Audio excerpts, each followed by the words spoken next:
Welcome back to beta squirrel. ഇനി HTML ഉള്ള semantic elements, important ആയിട്ടുള്ള സിമാൻറ്റിക് എലമെന്റ്സ് ഏതൊക്കെയാന്ന് നോക്കാം. സിമാൻറ്റിക് എലമെന്റ്സ് എന്ന് പറയുന്നത് അതിന്റെ നെയിം പോലെ തന്നെ എന്താണോ അത് യൂസ്, ആ യൂസിനനുസരിച്ചുള്ള നെയിം ആയിരിക്കും.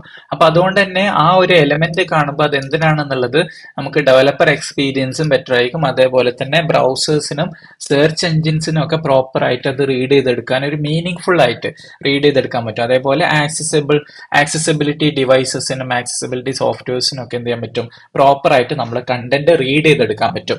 അങ്ങനത്തെ HTML ടാഗ്സിന് പറയുന്ന പേരാണ് സിമാൻറ്റിക് എലമെന്റ്സ് എന്ന് പറയുന്നത്. അപ്പൊ അതിൽ സിമാൻറ്റിക് എലമെന്റ്സിലെ ഒരു എക്സാമ്പിൾ ആണ് ഹെഡർ എന്ന് പറയുന്ന ടാഗ്. നമുക്ക് നേരത്തെ ഉണ്ടായിരുന്ന ടാഗ് ഹെഡ് ആണ്, ബോഡീന്റെ മുമ്പ് ഉണ്ടായിരുന്ന ഹെഡ് ആണ് ടാഗ്. ഈ ടാഗിന് പറയുന്ന പേര് ഹെഡർ. ഹെഡർ എന്ന് പറയുന്ന ടാഗ് ഉദ്ദേശിക്കുന്ന ഒരു പേജിലുള്ള ഇമ്പോർട്ടന്റ് ആയിട്ടുള്ള ഒരു ഇൻട്രോഡക്ടറി കണ്ടന്റ് ഉണ്ടാവില്ല. മെയിൻ ആയിട്ട് ഫസ്റ്റ് ഒരു പേജ് ഒക്കെ തുടങ്ങുമ്പോൾ അതിനെക്കുറിച്ച് പറയുന്ന ഒരു ഇൻട്രോഡക്ടറി കണ്ടന്റും അല്ലെങ്കിൽ ഇൻട്രോഡക്ടറി നാവിഗേഷൻ മെനൂസ് അതൊക്കെ കൊടുക്കുന്നതാണ് ഹെഡർ എന്ന് പറയുന്നത്. ഒരു പേജിന്റെ ഹെഡർ നമ്മൾ ടോപ്പ് ഭാഗം എന്നൊക്കെ തന്നെ പറയാം, നമുക്ക് മലയാളത്തിൽ പറയുകയാണെങ്കിൽ അങ്ങനെ തന്നെ പറയാം. അപ്പൊ എന്താണ് ഇവിടെ മൈ വെബ്സൈറ്റ് എന്ന് പറയുന്ന ഒരു ടൈറ്റിൽ ഉണ്ട്, ഒരു ഹെഡിങ് ഉണ്ട്, പിന്നെ അതേപോലെ നാവ് എന്ന് പറയുന്ന എലമെന്റും അതിൻ്റെ ഉള്ളിൽ ലിസ്റ്റ് ഓഫ് മെനൂസും ഉണ്ട് അല്ലെ, ULLI ലിസ്റ്റ് ഓഫ് മെനൂസും ഉണ്ട്. അപ്പോൾ ഈ ഒരു ഇത് എന്താണ്, ആ ഒരു വെബ്സൈറ്റിന്റെ ഒരു ഇൻട്രൊഡക്ഷൻ അല്ലെങ്കിൽ ഇൻട്രൊഡക്ടറി കണ്ടന്റ് ആണ്. അപ്പൊ അതൊക്കെ കൊടുക്കാൻ വേണ്ടിയിട്ടാണ് നമ്മൾ ഹെഡർ എന്ന് പറയുന്ന ടാഗ് ഉപയോഗിച്ചത്. അതേപോലെ തന്നെ ഇവിടെ നമ്മൾ നാവ് എന്ന് പറയുന്ന ഒരു എലമെന്റ് യൂസ് ചെയ്തു. ഇതും എന്താണ്, ഒരു സെമാന്റിക് എലമെന്റ് ആണ്. ഈ നാവ് എന്ന് പറയുന്ന യൂസ് ചെയ്യുന്ന നാവിഗേഷൻ മെനൂസ്, നാവിഗേഷൻ ലിങ്ക്സ് ഇതൊക്കെ പ്ലേസ് ചെയ്യാൻ വേണ്ടിയിട്ടാണ് നാവ് എന്ന് പറയുന്ന ആ ഒരു എലമെന്റ്, സെമാന്റിക് എലമെന്റ് യൂസ് ചെയ്യുന്നത്. അടുത്തത് മെയിൻ എന്ന് പറയുന്ന ഒരു സെമാന്റിക് എലമെന്റ് ഉണ്ട്. അതായത് ആ ഒരു വെബ്സൈറ്റിലുള്ള ഒരു മെയിൻ കണ്ടന്റ് ആണ് ഒരു മെയിൻ എന്ന് പറയുന്ന ടാഗിന്റെ ഉള്ളിൽ നമ്മൾ പ്ലേസ് ചെയ്യുക. ആ ഒരു മെയിൻ കണ്ടന്റ് ഒരു പേജിൽ ഒരു തവണ മാത്രമേ ഈ ഒരു എലമെന്റ് യൂസ് ചെയ്യാൻ പാടുള്ളൂ. മൾട്ടിപ്പിൾ ടൈം എന്ത് ചെയ്യാൻ പാടില്ല, ഒരു പേജിൽ മെയിൻ എലമെന്റ് യൂസ് ചെയ്യാൻ പാടില്ല. അതേപോലെ തന്നെ നമുക്ക് സെപ്പറേറ്റ് സെഷൻസ് ഉണ്ടാവില്ല. ഒരു സർവീസസ് എന്ന് പറയുന്ന പേജ് ആണെന്ന് വിചാരിക്കുക, ഒരു കമ്പനീന്റെ. അതിൽ എന്തുണ്ടാവും, സോഫ്റ്റ്വെയർ ഡെവലപ്മെന്റ്, സോഫ്റ്റ്വെയർ ടെസ്റ്റിംഗ് അല്ലെങ്കിൽ റിക്രൂട്ട്മെന്റ്, അങ്ങനെ ഡിഫറെന്റ് ആയിട്ടുള്ള സെക്ഷൻസ് ഉണ്ടാവും. അപ്പൊ അങ്ങനെയുള്ള ഡിഫറെന്റ് സെക്ഷൻസ് പ്ലേസ് ചെയ്യാൻ വേണ്ടിയിട്ട് ഉപയോഗിക്കുന്ന എലമെന്റ് ആണ് സെക്ഷൻസ് എന്ന് പറയുന്നത്. അപ്പോൾ അതിന് സെക്ഷൻസ് അല്ല, സെക്ഷൻ എന്നാണ് ആ എലമെന്റിന്റെ പേര്. സെക്ഷൻ എന്ന് പറഞ്ഞു കൊടുക്കുക, എന്നിട്ട് അതിൻ്റെ ഉള്ളിൽ ഓരോ കണ്ടന്റ് കൊടുക്കുക, സെപ്പറേറ്റ് ആയിട്ടുള്ള കണ്ടന്റ് കൊടുക്കുക. അപ്പോൾ ഇങ്ങനെ കൊടുത്തു കഴിഞ്ഞാൽ ഈ ഒരു എലമെന്റ് ഇതേപോലെ സെക്ഷൻ ആക്കി കൊടുത്തു കഴിഞ്ഞാൽ ഡെവലപ്പേഴ്സിനും ബ്രൗസേഴ്സിനും സെർച്ച് എഞ്ചിൻസിനും ഒക്കെ എന്ത് ചെയ്യാൻ പറ്റും, പ്രോപ്പർ ആയിട്ട് അത് റീഡ് ചെയ്തെടുക്കാൻ പറ്റും. ഇനി അടുത്തൊരു സെമാന്റിക് ടാഗാണ് ആർട്ടിക്കിൾ എന്ന് പറയുന്നത്. ആർട്ടിക്കിൾ എന്ന് പറയുന്നത് നമ്മളൊരു എന്താണ്, ഒരു റിട്ടേൺ കണ്ടന്റ് റീഡ് ചെയ്യാൻ വേണ്ടിയിട്ടുള്ള ഒരു സെപ്പറേറ്റ് കണ്ടന്റ്, ഇൻഡിപെൻഡന്റ് ആയിട്ടുള്ള സെപ്പറേറ്റ് കണ്ടന്റ്സ് ഉണ്ടാവുമല്ലോ, അങ്ങനെയുള്ള കണ്ടന്റ്സ് കൊടുക്കുന്നതിനാണ് ആർട്ടിക്കിൾ ഉപയോഗിക്കുന്നത്. ഉദാഹരണത്തിന് ഒരു ബ്ലോഗ് പോസ്റ്റ്, ഇവിടെ ഒരു എക്സാമ്പിൾ എടുത്ത ബ്ലോഗ് പോസ്റ്റ് ആണ്.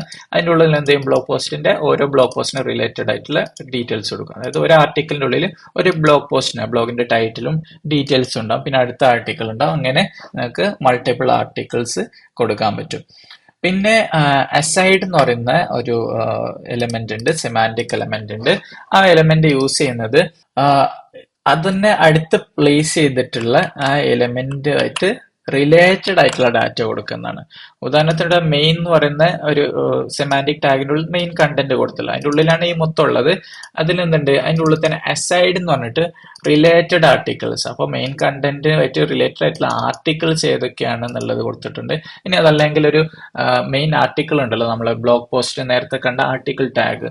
അപ്പോൾ ഒരു ബ്ലോഗ് പോസ്റ്റുമായിട്ട് റിലേറ്റഡ് ആയിട്ടുള്ള വേറെ ഏതെങ്കിലും ബ്ലോഗ് പോസ്റ്റുകൾ ഉണ്ടെങ്കിൽ അത് ലിങ്ക് ചെയ്യാനൊക്കെ എന്ത് ചെയ്യാൻ പറ്റും, അസൈഡ് എന്ന് പറയുന്ന എന്ത് ചെയ്യാൻ പറ്റും, ടാഗ് യൂസ് ചെയ്യാൻ പറ്റും. HTML ടാഗ് യൂസ് ചെയ്തിട്ട് അതായിട്ട് റിലേറ്റഡ് ആയിട്ടുള്ള കണ്ടന്റ്സ് ഒക്കെ അതിൻ്റെ ഉള്ളിലേക്ക് കൊടുക്കാം. ഇതിനാണ് അസൈഡ് എന്ന് പറയുന്ന ടാഗ് യൂസ് ചെയ്യുന്നത്. പിന്നെ ഉള്ളത് ഫൂട്ടർ എന്ന് പറയുന്നത്, അഡ്രസ് ഉണ്ട്, ഫൂട്ടർ ഉണ്ട്. അപ്പോൾ ഫൂട്ടർ എന്താന്ന് നോക്കാം.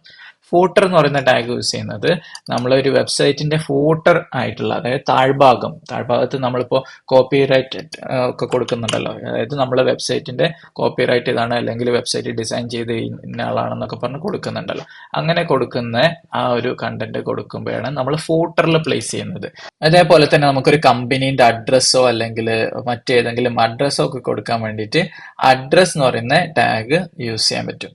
ഉദാഹരണത്തിന് ഇവിടെ എന്റെ ഹെഡർ എന്ന് പറയുന്ന ടാഗ് ഉണ്ട്, അതൊരു സെമാന്റിക് ടാഗ് ആണ്. മെയിൻ എന്ന് പറയുന്ന ടാഗ് ഉണ്ട്, ആ മെയിൻ ടാഗിന്റെ ഉള്ളിൽ ആർട്ടിക്കിൾ എന്ന് പറയുന്ന ടാഗ് ഉണ്ട്, ആർട്ടിക്കിൾ എന്ന് പറയുന്നത് ഒരു എന്താണ് സെപ്പറേറ്റ് റീഡ് ചെയ്യാൻ പറ്റുന്ന കണ്ടന്റ് നമുക്ക് ആർട്ടിക്കിളിന്റെ ഉള്ളിൽ കൊടുക്കാൻ പറ്റും. പിന്നെ അതിന്റെ ഉള്ളിൽ എന്തുണ്ട്, എബൌട്ട് അസ് എന്ന് പറഞ്ഞാണ് ഡീറ്റെയിൽസ്. അതിനിപ്പോൾ എബൌട്ട് അസ് കൊടുക്കുമ്പോൾ നമുക്ക് എന്ത് ചെയ്യണം, അഡ്രസ്സ് കൊടുക്കാം. അപ്പൊ അഡ്രസ്സ് കൊടുക്കാൻ വേണ്ടിയിട്ട് അഡ്രസ്സ് എന്ന് പറയുന്ന ടാഗ് കൊടുത്തിട്ട് അതിന്റെ ഉള്ളിൽ ഫസ്റ്റ് നമ്മൾ ഏത് അഡ്രസ് ആണുള്ള സ്ട്രോങ് എന്ന് പറയുന്ന ടാഗ് ഉപയോഗിച്ച് അതിൻ്റെ ഉള്ളിൽ കൊടുത്തു. പിന്നെ BR ഇട്ട് ലൈൻ ബ്രേക്കിന് വേണ്ടിയിട്ട് ഒരു സ്ട്രീറ്റ് അഡ്രസ്സ് കൊടുത്തു. പിന്നെ സിറ്റി, അതേപോലെ പോസ്റ്റൽ കോഡൊക്കെ കൊടുത്തു. ഓരോന്നിനും BR ടാഗ് ഇട്ട് സെപ്പറേറ്റ് നെക്സ്റ്റ് ലൈനിലേക്ക് നമ്മൾ മൂവ് ചെയ്തിട്ടുണ്ട്. പിന്നെ ഇമെയിൽ അഡ്രസ്സ് കൊടുത്തപ്പോൾ നമ്മൾ എന്ത് ചെയ്തിട്ടുണ്ട്, href അവിടെ മെയിൽ ടു എന്ന് പറഞ്ഞിട്ട് കോളൻ ഇട്ടിട്ടാണ് ആ മെയിൽ അഡ്രസ്സ് കൊടുത്തിട്ടുള്ളത്. പിന്നെ അതേപോലെ ഫോൺ നമ്പറിന്റെ ടാഗിൽ നമ്മൾ എന്ത് ചെയ്തിട്ടുണ്ട്, ടെൽ എന്ന് പറഞ്ഞ കോളൻ ഇട്ടിട്ട് ആ ടെലിഫോണിക് നമ്പർ കൊടുത്തിട്ടുണ്ട്. പിന്നെ അതേപോലെ തന്നെ ഫൂട്ടർ പ്ലേസ് ചെയ്തിട്ടുണ്ട്. ഫൂട്ടറിൽ നമ്മൾ ഒരു അഡ്രസ്സ്, അതായത് നമ്മളെ കമ്പനീന്റെ പേരുണ്ട്, അതേപോലെ തന്നെ മെയിൽ അഡ്രസ്സും ഉണ്ട്. അപ്പോൾ അതും നമുക്ക് അഡ്രസ്സിൽ കൊടുക്കാൻ പറ്റും. അങ്ങനെ അഡ്രസ്സ് എന്ന് പറഞ്ഞ് കൊടുത്തിട്ടുണ്ട്. അപ്പോൾ എന്ത് ചെയ്യാൻ പറ്റും, ഈ ഒരു സെർച്ച് എഞ്ചിൻസിനും അതേപോലെ തന്നെ ആക്സസിബിലിറ്റി ഡിവൈസസുകൾക്കും ആക്സസിബിലിറ്റി സോഫ്റ്റ്വെയർസിനും ഒക്കെ അഡ്രസ് ആണ് ഇത് എന്നുള്ളത് പ്രോപ്പർ ആയിട്ട് ഐഡന്റിഫൈ ചെയ്ത് റീഡ് ചെയ്തെടുക്കാൻ പറ്റും. അതേപോലെ തന്നെ ഈ അഡ്രസ്സ് സേവ് ചെയ്യണോ എന്നുള്ള ഓപ്ഷനൊക്കെ ചില ബ്രൗസേഴ്സ് നിങ്ങളോട് ചോദിക്കാറുണ്ടല്ലോ. അങ്ങനെ നിങ്ങൾക്ക് സേവ് ചെയ്യാനുള്ള ഓപ്ഷൻസ് ഒക്കെ ഇതുകൊണ്ട് നിങ്ങൾക്ക് കിട്ടും.